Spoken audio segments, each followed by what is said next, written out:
We had a little technical problem streaming in. So if you are there, please say hello and let us know what's going on. We're going to just get that off here. We apologize for it. We are now streaming live and we'll take a second. All right, we're going to have our guests join us and we will be able to start joining our chat. Let me see if I can just share with you a video right now and we will be able to get started here. And in the meantime, let's enjoy. When was the last time you had 5 minutes of pure, uninterrupted peace? No thinking about yesterday or worrying about tomorrow, but fully immersed in the present moment, free of your troubles. According to the National Library of Medicine, 90% of doctors' visits are for stress-related health complaints, but even a moderately stressful lifestyle reduces life expectancy. Our modern lifestyles demand increased technological screen time, bombardment of media fear, unpredictable work schedules, fluctuating financial security, that all place additional strain on our nervous systems with little time to rest and restore. Mental clarity depletes, immunity suppresses, and our nervous system suffers. Our newly seemed connected lifestyles have us less connected to the practices of deep rest from our ancestors. Hello, my name is Paula Newman, founder of Aware Meditation, Inc. Vedic meditation teaches a simple practice that allows the nervous system to go from the fight or flight response to the relaxation state, 20 minutes twice a day, without the use of apps, visualization, hypnosis, or any outside stimulation. It is practiced sitting comfortably and with the use of a mantra allows the mind to go inward very easily and effortlessly. It is designed for regular folk with busy lives and even busier minds. Okay, I've been practicing Vedic meditation for 24 years, and I honestly can't imagine life without it. My favorite part about Vedic meditation is the relief and the reprieve I get from my brain. So it just gives me so much rest and just a lot more power in my daily experience of life. I would highly recommend learning meditation from Paula because she has this very easy, effortless way of teaching. It gives me the vitality, the energy, the creative power that I need to remain not focused, but happy and capable. Aware Meditation, Inc. is a unique non-profit organization providing individuals, businesses, and families with practical self-sufficient stress reduction techniques, including Vedic meditation for sustainable mental and physical health wellness worldwide.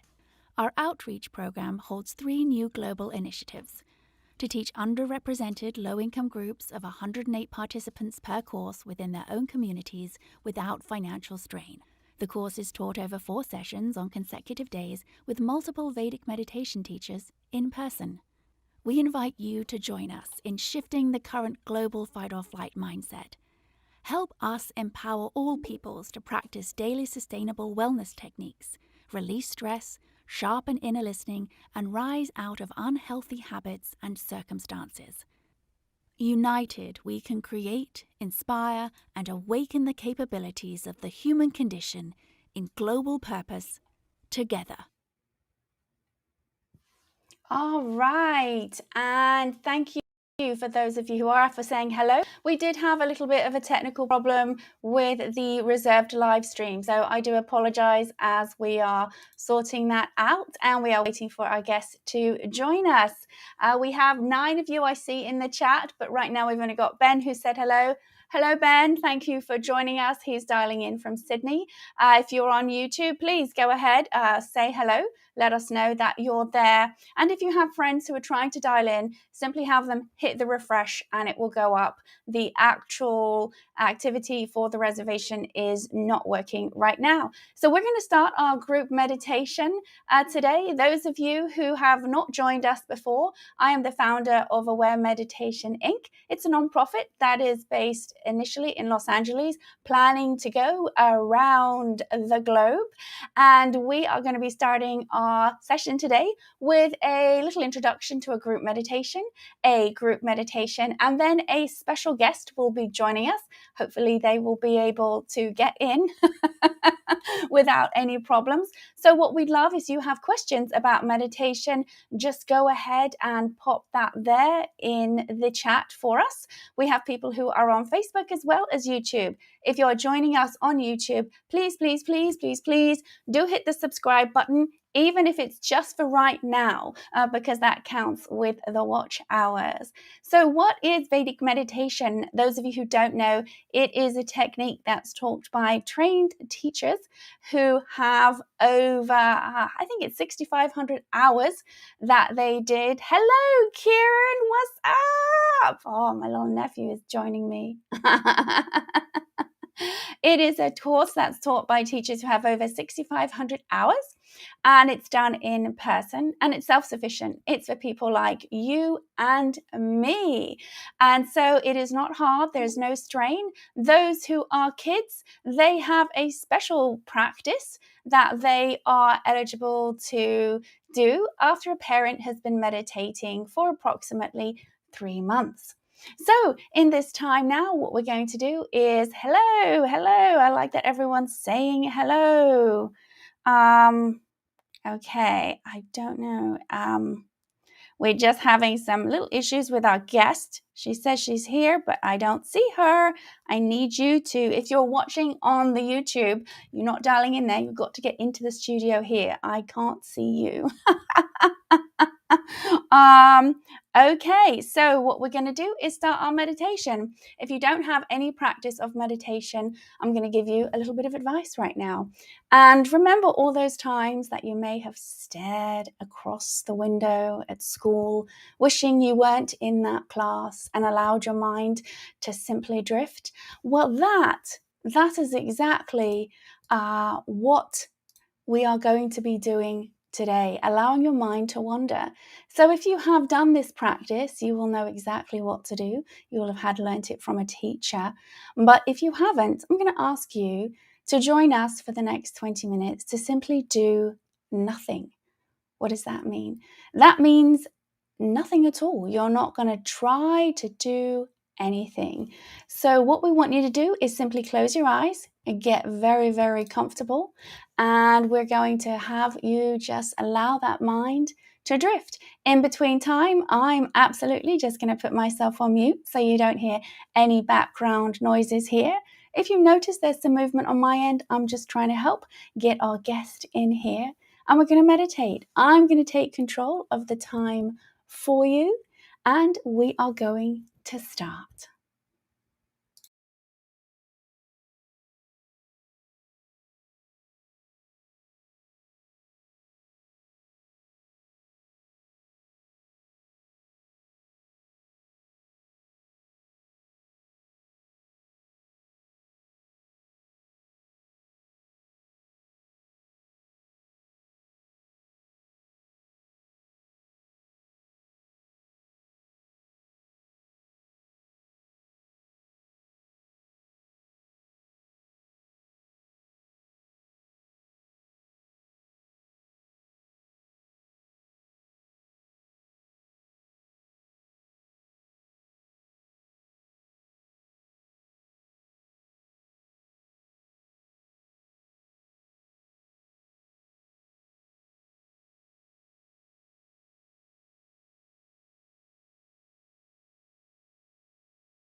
And very slowly, those of you who do our practice, let go of your mantra.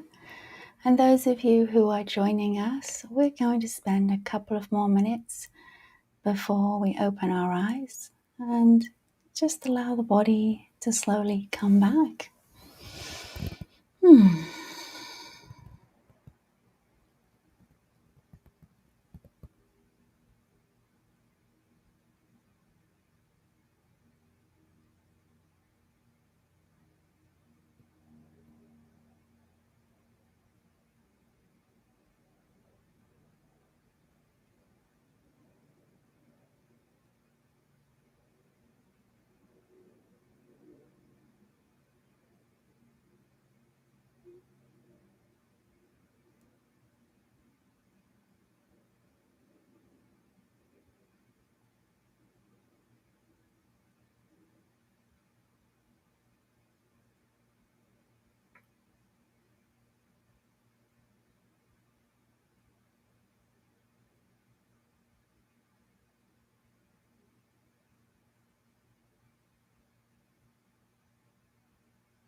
And when you're ready, slowly open your eyes.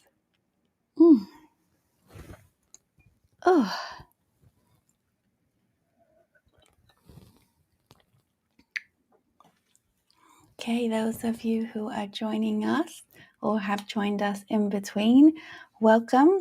We did have a few technical challenges at the beginning, so I do apologize for that. Please say hello in the chat. I can see some people have written there. And we are going to move forward with the second part. Again, if you've just joined, my name is Paula Newman. I'm the founder of Aware Meditation, Inc. We have a special guest with us today. She has been meditating for over 30 years, and we're going to start with a little chat with her. But in the meantime, I do actually want to see if I can share some information with you about what we have upcoming.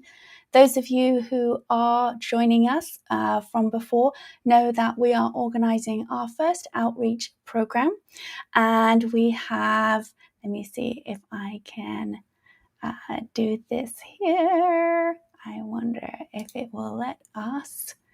Here we go. We're going to do this one. Okay.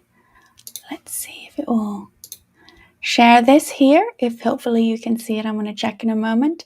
This is the landing page for the first outreach program that we have, which will be at Puente Learning Center, and that is in Los Angeles.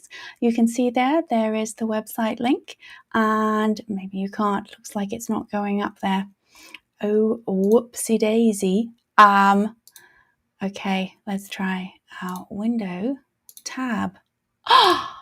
Got it. Voila! Every week I end up singing, and so I do apologize to who has to put up with that. But here we have it. Okay, so this is the webpage landing page for Puente Learning Center, awaremeditation.com/Puente. If you know people in Los Angeles who fit into our low income bracket, and right now they have opened it up to more than people in their center, the eligibility is if you qualify for low income discounts with your local power source, which would be LADWP here. That means absolutely you'll be eligible to participate in this course.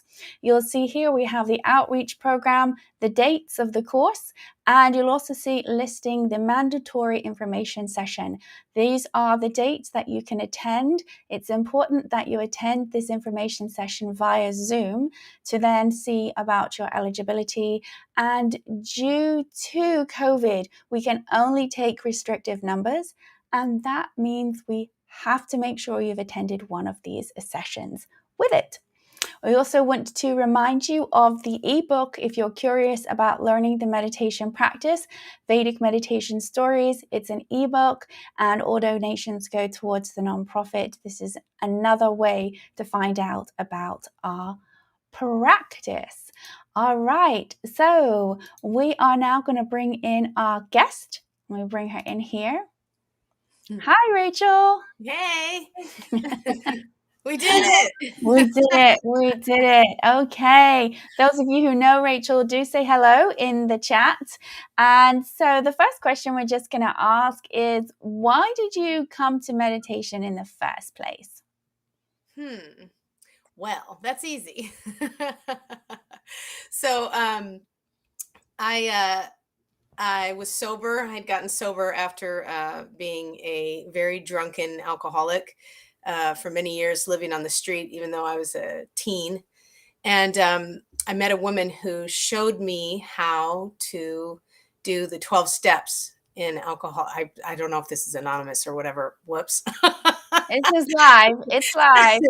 Okay. Well, anyway, and it felt very good what she showed me how to do. She showed me a practice of how to empty out what was in my brain, disturbing me, all the negativity, which was a lot and very disturbing. And then she said, you have to learn to meditate. And I said, great. If it's going to be like what you just showed me, I'll do that. And so I went to the free lecture at the time at the TM Center in Berkeley, which I'm probably not supposed to say either. And anyway, I left there in tears because it cost money and I didn't have any. And I wanted it very much from what it sounded like it was going to be and what they had to offer. And I was like, what about the poor little street kid rate? Do you have that? And they didn't. And so everything worked out together, a whole bunch of things that all seemed bad that turned out to be good. And then I was able to learn how to do meditation and got what I wanted from what said I was going to get. Which was what? Well, now I have to, these technical difficulties have really thrown me off. I just have to say, I had everything all set with my vanity light, my phone. I had it all ready, y'all. And now you should have seen me trying to put the vanity light on my desk. It was great. Anyway, just had a little segue. So what I got first, I have to equate it for me with drinking, because that was why I came to it, was because sobriety was very, very hard for me. I didn't like being sober. I didn't want my drunken drinking life anymore. I couldn't get to that place that I drank to get to anymore. It was just in an endless stupor and horrendous circumstances that I couldn't outdrink. And the best way I can describe it is the writing practice that the woman showed me, how to take inventory of what was bothering me, my fears, resentment, how to get that out of my head on a paper, was like beer. It was good. And then when I got meditation, it was like whiskey. It was like, oh, it's like the beer is just warming you up for the real deal, you know. And meditation gave me, but it wasn't, I mean, these are just little metaphors, but because it wasn't really whiskey, it was meditation. And the experience was very subtle. But it was everything that I really wanted from that whiskey. So you would say it was a more refined experience? Yes, very much so. And you were how old at this time? Oh, I was probably 18. Oh no, 19. I was 19. So a late teenager, 19 years old, learning Yeah. to meditate. And this is before COVID, where everyone nowadays talks about a meditation practice. Did you feel that there was any stigma or recourse that you were 19, now not doing any drugs or alcohol and meditating? Well, yeah, I felt embarrassed in a way, like I was not somebody who um aligned myself with those kind of values, like being a meditator or I had a friend who was like, oh yeah, I want to become a vegetarian and meditate and live on a goat farm, and I was just like, whatever, that sounds horrible. So um you were coming from a place where that's what you thought meditation meant you had to be. exactly, yes, I thought that meditation meant I had to be good and I had to be this So hippie. good is being a vegan. Is that like, but I Well, mean, getting back down then, to it. yeah, the vegan wasn't even a buzzword back then, you know.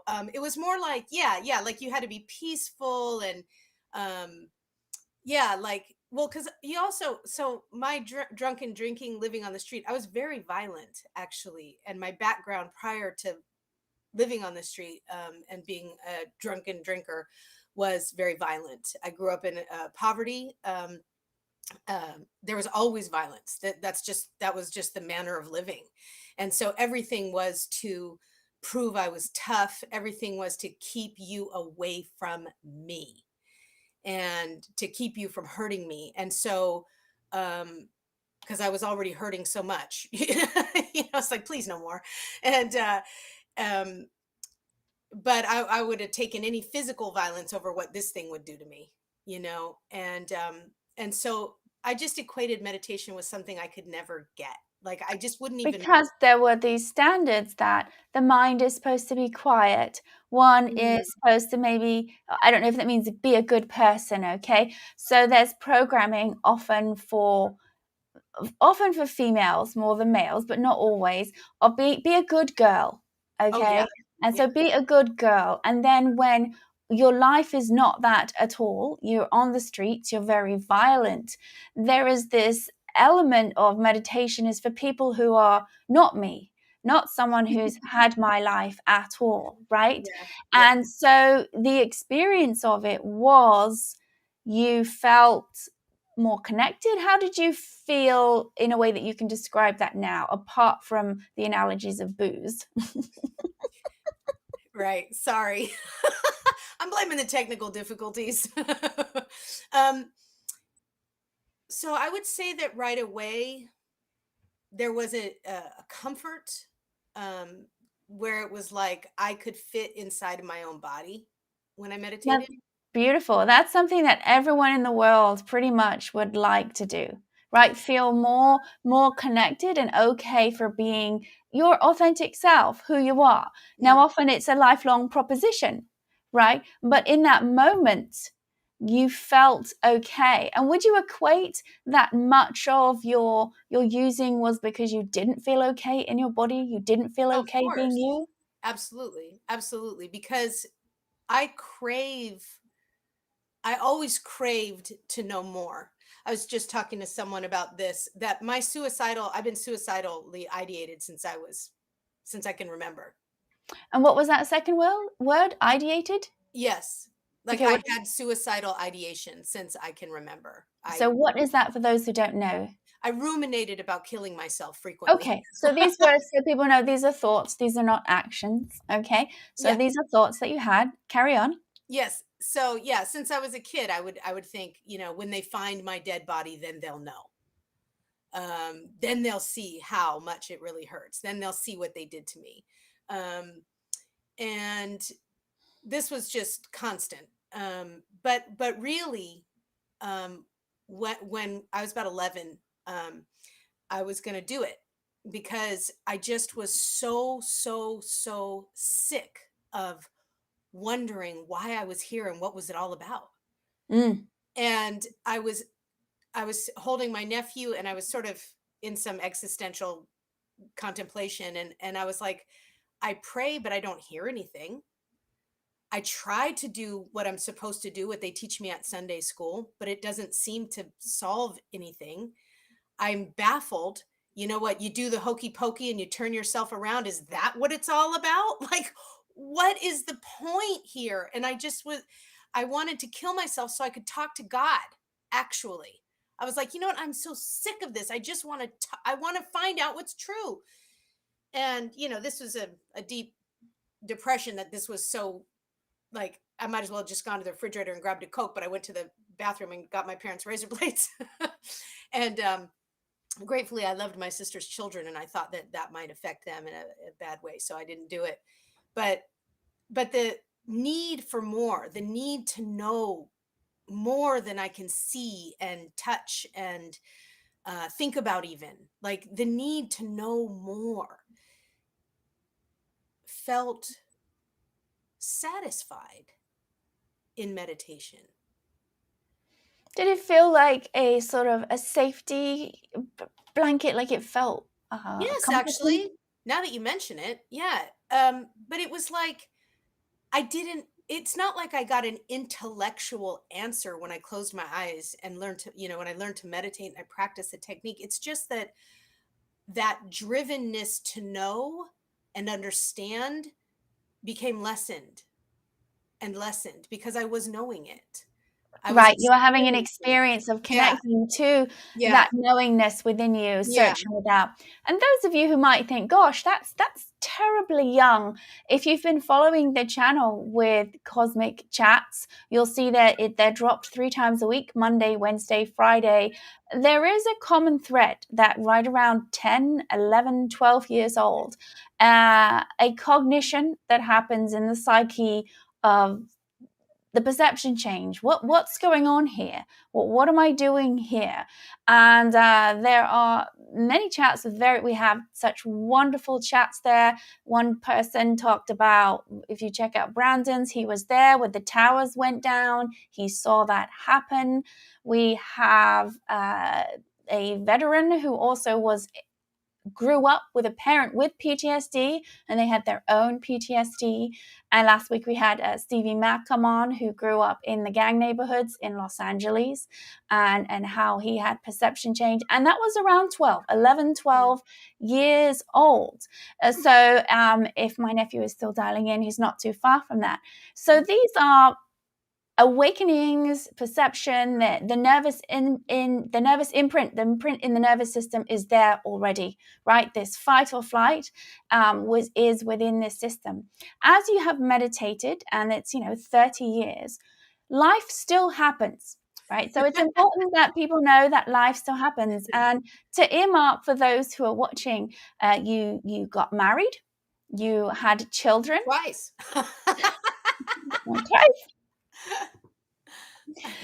Let's talk about just some milestones so people know that you are a regular human being living in the world. You went through the experience of a loss of a baby, right? Then you went through the experience of a divorce that was quite tumultuous. Mm-hmm.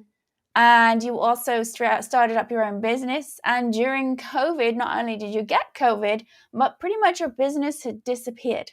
Yes. So that's a great thing you bring up, Paula, because this is really where it's funny. You asked me, like, what happened when I learned to meditate. I can barely remember, honestly. That's why I kind of tell the story around what I kind of remember experiencing at the time.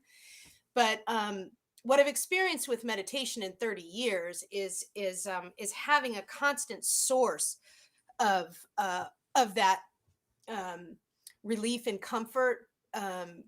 But that gets improved through the practice. Like that experience of moreness gives you more to handle life. I've heard it called, I think you guys call it adaptation energy. Like for example, when we had technical difficulties, I wasn't pulling my hair out and pounding my fists on the floor. I was just dealing with it, right? There was a time where the littlest stress would have me just melt right down, and I can deal with a tremendous amount of stress now and not melt down, yeah, I've been married. I have 2 children. I had a very high maintenance husband when I was married. He's an artist. And, I was helping him build his business while running my business, which had about 15 employees. or workers at any given time. Plus on another coast, there were probably another 10, 15. I didn't do too much over there, but, and so, arranging play dates and dinners and listening to my ex describe his next idea for a painting and giving him my input. And I mean, and because of that sobriety I mentioned, a lot of people who were calling into me, getting experience, strength and hope from me. So, and I was able to juggle all of that as long as I stopped, dropped and rolled every twice a day for 20 minutes, and did my practice. And I continue to be somebody who likes to have a lot of balls in the air. I like to, it's just natural for me. I can do it. And I've been through all kind of stuff sober. And since I've been practicing meditation, and I continue to have more consciousness, like to be aware of more things at once without being too convinced of any of them, if that makes sense. Well, open to your own inner voice and your own intuition, and being able to observe to what is occurring in the present moment, right? We have that imprint in that nervous system. And I talk about this a lot in regards to childhood, because when those imprints are there, they are deep-rooted patterns. And what happens is that is then normal regulation. And many of those, if they are trauma, actually then need to recreate that pattern for someone to feel okay. Like this is normal. And what happens is then situations are created in adulthood to feel normal, that are actually the fight or flight response kicking you in. And what happens is long term, the adrenals are put at a high volume pump.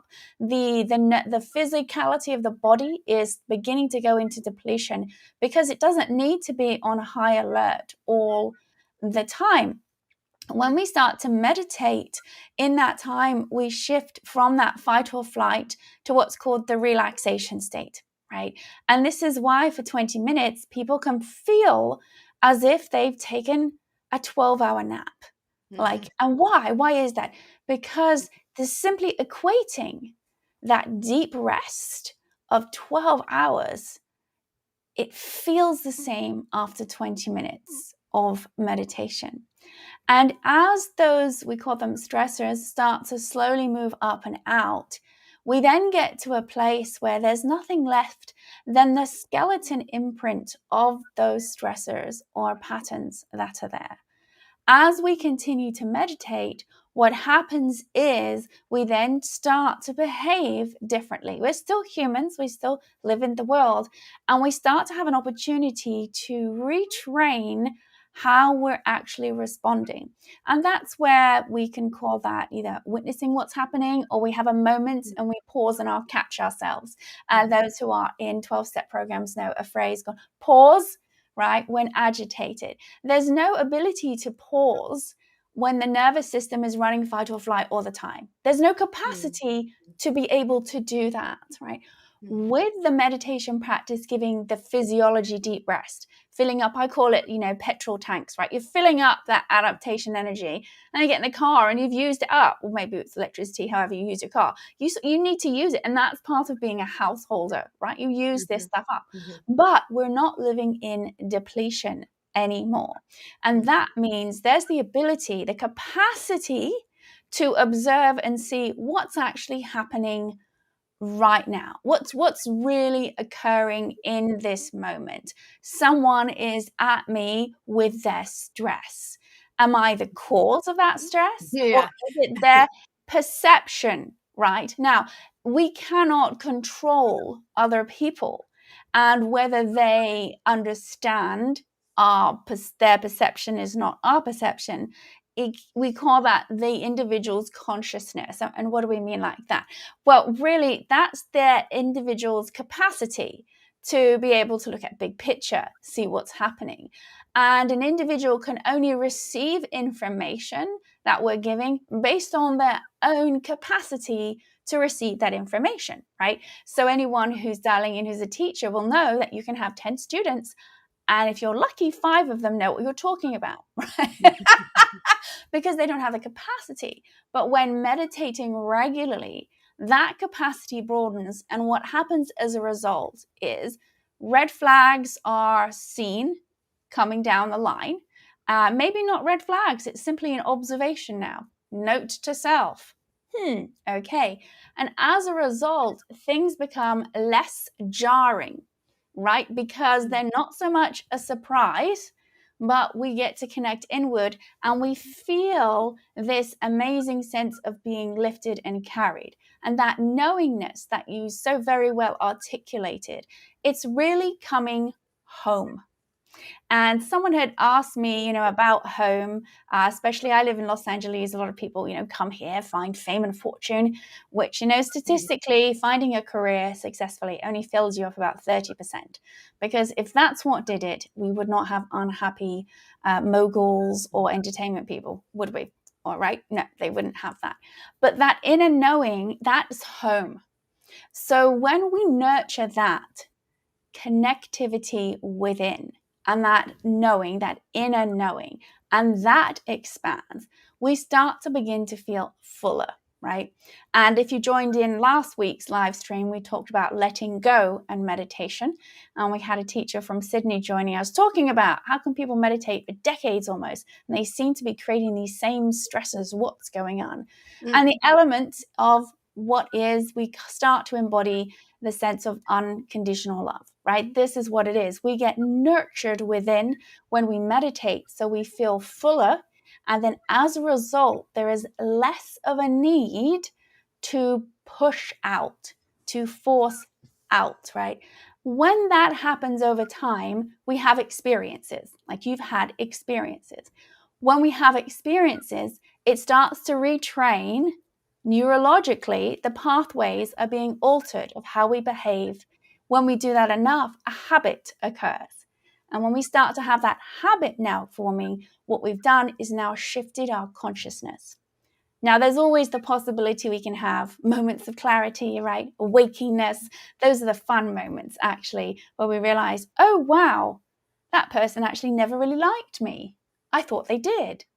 Oh, okay. Or some such. I don't even know why I'm saying that. Who doesn't like me? You must be picking up on my thing. I don't know. Who doesn't like it? Someone out here is stressing out about someone not liking them. Okay, well, this is a fundamental, like me, right? From grade school, right? The girls don't like me, the boys don't like me, the people are picking on me, the teacher doesn't like me, right? These are so important when we have these fundamental, raw emotions, basing our self-worth and no ability to go and connect inward. And the advantage is those who meditate regularly for 3 months, children can learn, right? Children can learn a practice that helps them begin to have a habit of going inward. This is home. This is where I start to cognize my ideas. This is what feels right for me, not in a indulgent, selfish manner, but in a very clear-minded knowing, that deep knowing, right? And when that happens, the consciousness changes. And that really is an upgrade in our mental capacity to observe what is really happening right now. So when people may say, I didn't know what was going on, what's happening? Then, yeah, what is happening? Everyone is moving around, following majority of their time their cultural programming, their social programming, following archetypes that they don't even know that they're at the effect of. And yet, desperately wanting to break free of that. And so we have this push me, pull me. And it's no wonder that people are going to opiates, alcohol, because they're feeling uncomfortable and yet not knowing, how do I sort this out? How do I sort this out? And Rachel, as a teenager, through, I'd say, aversion rather than charm, although there was enough charm of the individual for you to actually learn the practice, right? That's pretty important, right? That then there can start to be a shift. And when that shift happens, It's not temporary like following a guided meditation. It's not temporary for I need to listen to this tape, I need to do this out. It is not trying to change your mindset. It is not trying to change your state of mind. It is shifting consciousness within you. And when we have that, and Rachel has shared that she has had this, we then are able to be more in our own skin. And if you've experienced that the first time you meditated, at the first time, this is where we are really wanting to keep our group learnings, and COVID has stopped us from being able to have the large ones, because we're not wanting to go and simply give a little gimmick for people with this idea of meditation that Rachel was sharing, that most of the world still believes is what meditation is. One of the advantages of you go and look on the Puente landing page, there is a video from an individual who's a Christian, and she talks about how it's not the devil, it's not something that's going to make you evil, that they have their faith, and this meditation has helped them become stronger and more connected, right? It is awakening a consciousness, and when that shifts, the fight or flight response diminishes. Now, you have 2 children, a busy mum.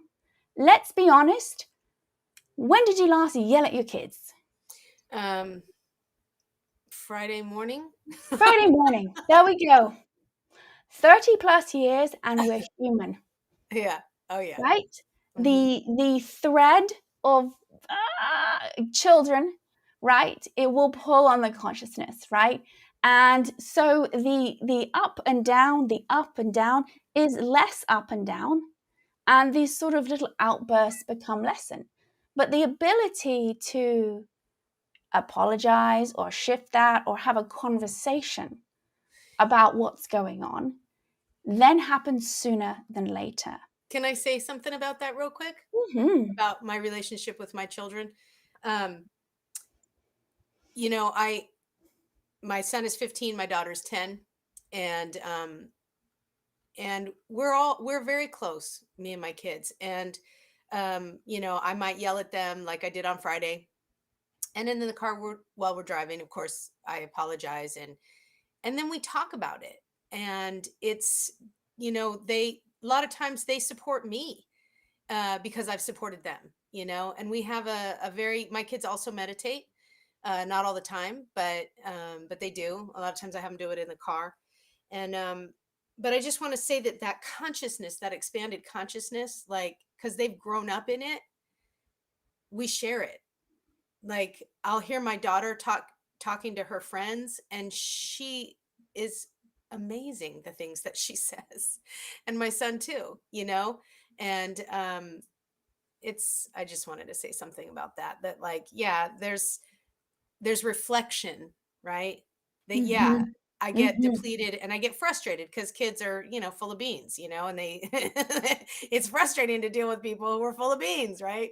And so, but they understand that, and they understand my daughter wrote a little thing about me, like for my birthday or something. She said, even when she's angry, she's happy.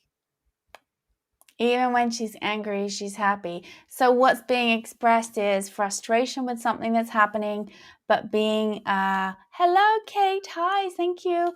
It's so important that we acknowledge our humanity. And the meditation helps us do that. Why? Because we get the stress moved out. And a lot of the stress is, I'm supposed to be someone other than who I really am. Mm-hmm. I hear it all the time. I was supposed to be born looking this way. I have a friend of mine who was born in China when there was one child, and it was a girl, right? And they actually had gone and put her away into the dumpster. And she made enough noise that people came and said, okay, we'll keep her. She's a fighter, right? Like that is not forgotten, right? That kind of trauma, and working through it's okay to be who we really are, and then the fears that parents have. So we hope that you have gained some wisdom today from having our group meditation.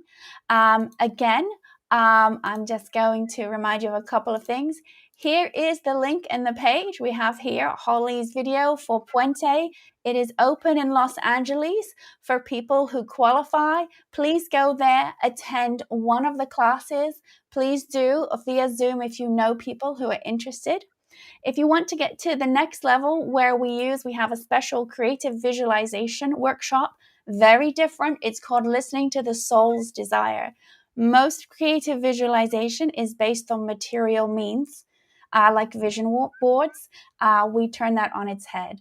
We get quiet enough that we can start to hear what the soul is calling. And as a result of the practice, we start to feel more bliss in the waking state. And that's open to people who do our meditation and those who don't. And then a final little reminder, if you have not got Vedic meditation stories, it will be so beneficial if you can. And we would like you to, if you can, subscribe if you hadn't. Please join in with the Cosmic Chats. We will be hoping to get more of our group learnings as we move out of COVID. Who knows what's happening with the Delta variant in the Northern Hemisphere when we go into winter, which is probably a few weeks' time. And please don't hesitate to email and contact us if you have any questions. With that, thank you so much and join us hopefully next week for our next stream.